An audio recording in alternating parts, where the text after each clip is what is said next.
नमस्कार जी। कहानियाँ यादों की में आपका स्वागत है। प्रस्तुत है मेरी आज की कहानी। यह तो मेरा घर है।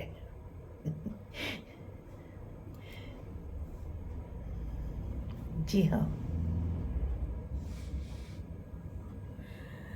आज सासू माँ यानी कि भावना जी अपनी बहू के घर में गई थी।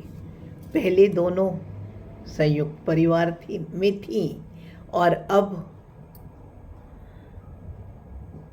बहू रानी ने घर में कुछ कारणों से अलग घर जो अपना बसाया, उसमें आज भावना जी उससे मिलने के लिए गई थी।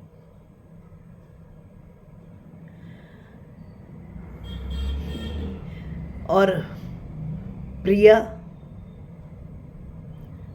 वह भी सारे मन मुटाव, भेद, जो भी मन के भेद थे उन्हें छोड़ करके अपनी सासू माँ के आने से बहुत उत्साहित थी।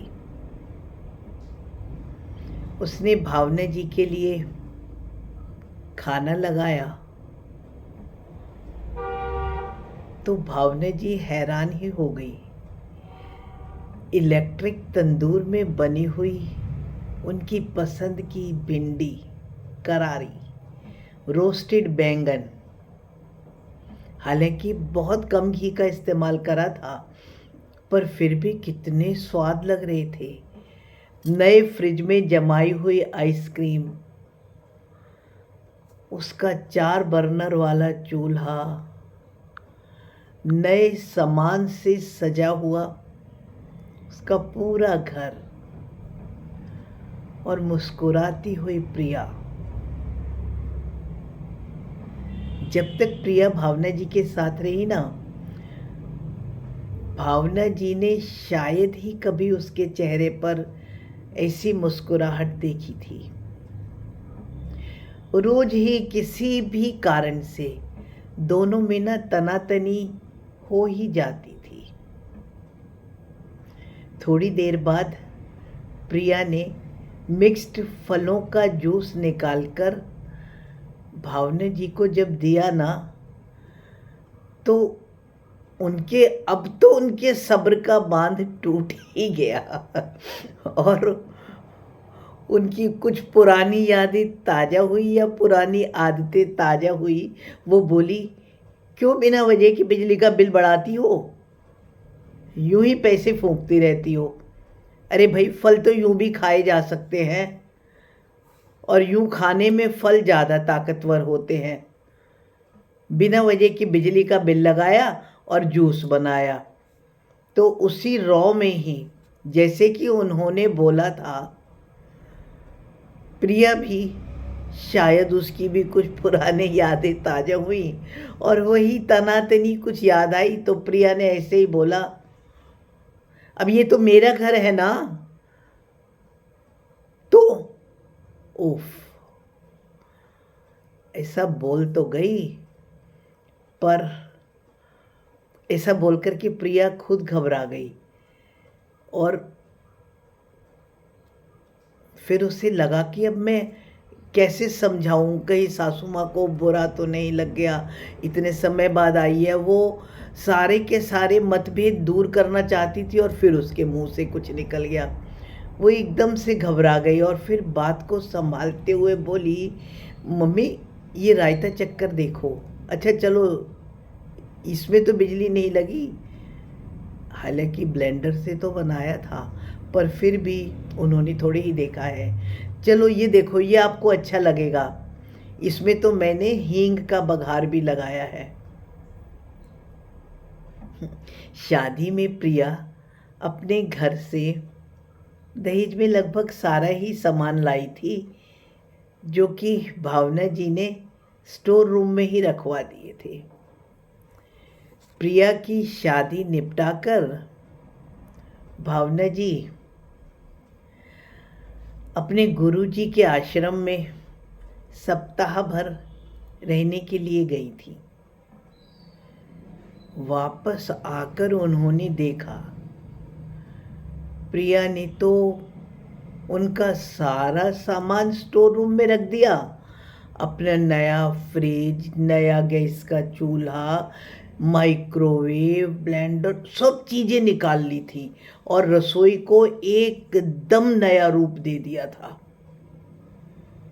और प्रिया विजयी मुस्कान लेकर भावना जी के जैसे ही पैर छूने को हुई तो भावना जी तो अपना घर पहचान ही नहीं पा रही थी। सारे घर का सामान नया और बदल चुका था।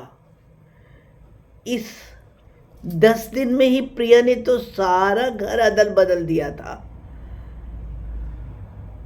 ये सब देखकर भावना जी आश्रम से आने के बाद जो अपना शांत मन लेकर आई थी ना, वो सारी शांति खत्म हो गई और उनके मन के अंदर गुस्सा और लावा बहुत अधिक भर गया। अब प्रिया तो मुस्कान बिखेरती हुई अपनी तारीफ का इंतज़ार कर रही थी कि अभी भावना जी बोलेंगी, वाह क्या बढ़िया कर दिया तुमने, कितना सुंदर घर लग रहा है, वगैरह वगैरह वगैरह वगैरह। वो अपनी सासू माँ से प्रशंसा के बहुत सारे शब्द सुनना चाहती थी, परंतु उसके विपरीत भावना जी तो उबलकर फूट पड़ी और चिल्लाती हुई बोली, ये मेरा घर है और ये मेरी रसोई है, इसमें किसी तरह का बदलाव नहीं होना चाहिए। मुझे पता है कौन सी चीज़ कहाँ रखी है। अब ये उनका अहम था, डर था या कोई असुरक्षा की भावना थी, ये तो वही जाने। पर नई नवेली प्रिया की आंखों से अश्रुधारा बह उठी। पूरी रात नितिन उसे मनाता जा रहा था। ये आवाज़ भी भावना जी को और गुस्सा दिला रही थी। उनकी गुस्से की आग में नितिन का प्यार अपनी पत्नी के प्रति जो बढ़ रहा था, वह आग में घी का काम कर रहा था बस। उसके बाद दूरियां बढ़ी, तनातनी बढ़ी, पुराना फ्रिज वैसे ही रख दिया गया और फिर वही हाल हो गया। रसोई पहले के जैसे ही हो गई। 4 की जगह वही 2 बर्नर वाला चूल्हा रखा गया। अब यहाँ तक कि जूसर और माइक्रोवेव भी रसोई से गायब हो गए।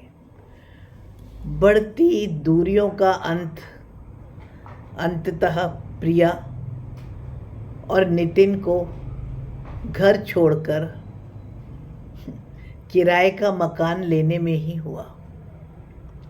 अब सबको तो यही कहा गया कि नितिन को अपने दफ्तर आने जाने में ना बहुत परेशानी होती है, इसलिए उसने अपने दफ्तर के पास ही एक घर ले लिया। पर इधर घर से नितिन और प्रिया के जाने के बाद उनके घर का सूनापन और भी ज़्यादा बढ़ गया। भावना जी की बेटी तो अपने ससुराल की हो चुकी थी। अब वह थोड़ी ना उनके पास हर वक्त आकर रह सकती थी। फ़ोन पे भी कितनी बातें करे। अब उनकी इकलौती बहू जब वह भी घर छोड़कर चली गई तो ऐसा मानो घर में कुछ रह ही नहीं गया हो। पूरे घर में खालीपन पसर चुका था और फ्रिज भी तो लगभग अब पूरी तरह से जवाब दे चुका था। प्रिया तो अपना सारा सामान लेकर के जा चुकी थी। तो अब प्रिया और नितिन के जाने के बाद अब वह घर बहुत खाली खाली लग रहा था। बच्चों के जाने के बाद वर्मा जी तो एकदम चुप से ही हो गए थे। दिन और रात इतने लंबे भी होते हैं, ऐसा तो भावना जी ने सोचा भी नहीं था। प्रिया भी अपने नए घर में सारा नया सामान निकाल कर अपनी सुंदर से संसार में नितिन के साथ बहुत खुश थी। सब चीज़ें नई नई, मन मर्जी, कोई झिझक नहीं, अपने घर में अपनी तरह से रहना। कुछ दिनों तो बहुत अच्छा लग रहा था, लेकिन बाद में नितिन की बढ़ती व्यस्तताएं और अक्सर शाम को नितिन अपने माता पिता से मिलने उनके घर में ही चला जाता था और कई बार तो वहाँ से ही खाना खाकर आता था। अब इस तरह से अकेले रहना प्रिया को बहुत दुखी कर रहा था। अब कुछ दिनों तक तो अच्छा लगा, लेकिन अब पूरा दिन सवेरे से लेकर रात तक,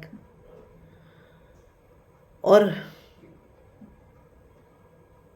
कुछ समय से अब उसे खाने में भी कुछ अच्छा नहीं लग रहा था। उसकी शिफ्ट होने के बाद भावना जी तो उससे कभी मिलने ही नहीं आई थी। वर्मा जी तो एक दो बार आए थे, पर ज़्यादातर नितिन ही मिलने चला जाता था। अब के जब प्रिया अपने मायके गई तो उसकी भाभी और माँ दोनों ने उससे यही पूछा कि अब तुम अपने बच्चे के जन्म के समय तुम्हारे पास कौन रहेगा? अभी तो तुमसे केवल खाना पीने में ही मुश्किल हो रही है, आगे तुम अपने ससुराल जाओगी क्या? भाभी के कहने का अंदेशा वह बहुत अच्छी तरह से समझ रही थी कि बेशक बात खुशखबरी की है, परंतु अपना इंतज़ाम वह स्वयं ही करे। भाभी की बात को माँ भी नहीं टालती थी और इन दोनों का बहुत अच्छा सामंजस्य पहले भी था और अब भी है। अगर माँ चाहे भी तो भी माँ के भरोसे पर तो मायके में ऐसे नहीं जा सकता, और फिर ससुराल में इतना बड़ा घर होते हुए भी हर महीने, जो कि बहुत जल्दी आ जाता था, किराए के पैसे देना भी अब उसे चुभ रहा था। वही पैसे वो भी तो अपने बच्चे के लिए इकट्ठा कर सकती थी, और अब तो खर्चा यूं भी बढ़ेगा ही। शायद भावना जी सही तो कहती थी कि हर चीज़ की कदर करना सीखो। हर चीज़ ऐसे ही खराब करना, छोड़ना, ये कोई अच्छी बात थोड़ी ना है। लेकिन अब वह मायके से वापस आई तो वह खुद ही परेशान थी।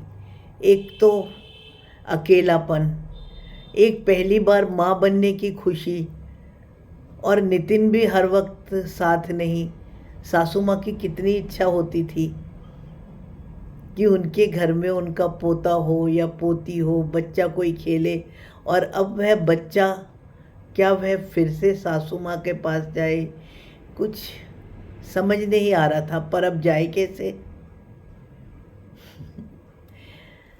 फिर नितिन तो अक्सर माँ के पास जाता ही था, और जब नितिन ने भावना जी को प्रिया के माँ बनने की खुशखबरी सुनाई कि अब वह माँ बनने के लिए उसकी तबीयत खराब रहती है या कुछ भी होता है, तो खुशी के मारे भावना जी के पैर जमीन पर नहीं पड़ रहे थे, और आज उन्हें एहसास हो रहा था कि अगर उनकी बहू उनके पास होती तो, बच्चे होते हैं तो नई चीज़ें आती हैं, नया विचार, नया सब कुछ। अकेले में वो भी तो अवसाद में ही जा रही थी।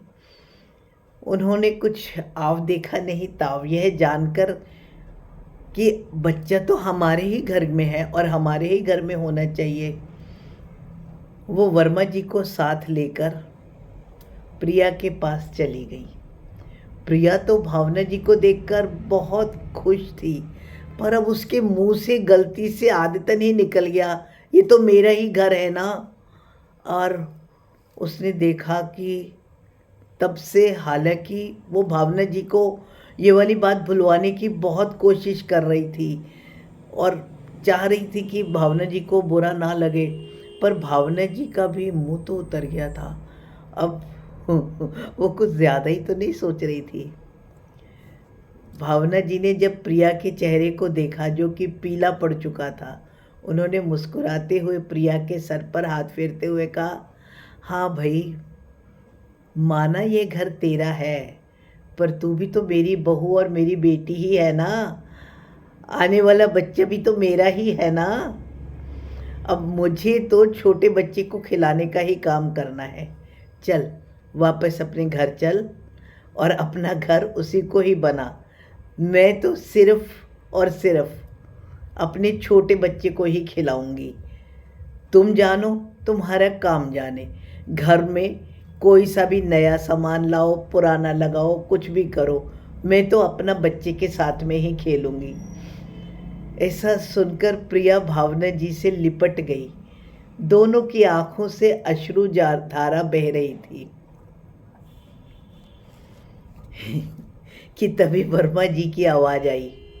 नितिन शायद घर पे आ गया था। वर्मा जी नितिन से कह रहे थे, जल्दी ही अपना सामान लेकर घर वापस आ जाओ, और अगर बहू को यहाँ सामान उठाने में, ये सब कामों में परेशानी हो रही है तो बहू अपना सासू माँ के साथ रह लेगी, हम लोग यह सामान अपने आप उठवा लेंगे।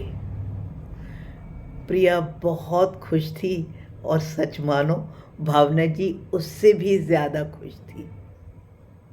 जी हाँ, अब यह घर तो किराए का है और अब दोनों का ही घर होगा।